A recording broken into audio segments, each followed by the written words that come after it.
Canelo versus Triple G3, the trilogy that came too late.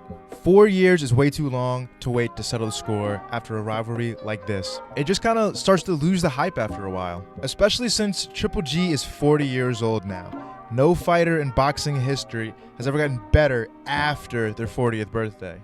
I was a bit more interested in this matchup after Canelo suffered his first loss in almost 10 years to Dimitri Bivol.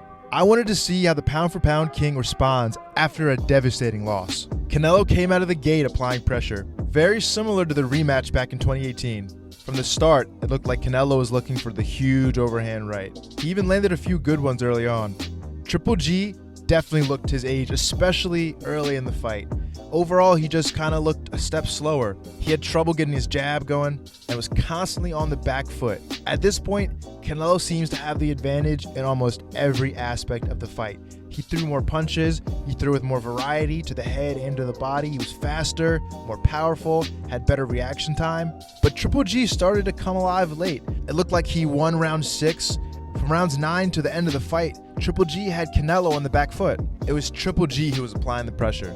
In the later rounds, it became a lot more of a fight. Both guys were going at it. Triple G started landing huge shots, and Canelo, again, similar to some of his last fights, he starts looking a little bit gassed in the later rounds, even though he's a late finisher. The narrative going into this fight was that Triple G was washed. At 40 years old, there's no way he's going to be able to put up a fight against the pound-for-pound king. But Triple G showed why he's a legend in the game.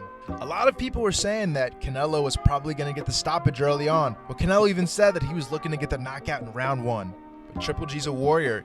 It's really hard to get him out of there. Overall, this ended up being a really good fight. When I went to the scorecards, I was really surprised to see the score. One judge had Canelo winning by 3 rounds, the other had Canelo winning by 4. Me personally, I thought that Canelo dominated the majority of the fight. I think he won around 8 rounds, Triple G won around 3 to 4 rounds.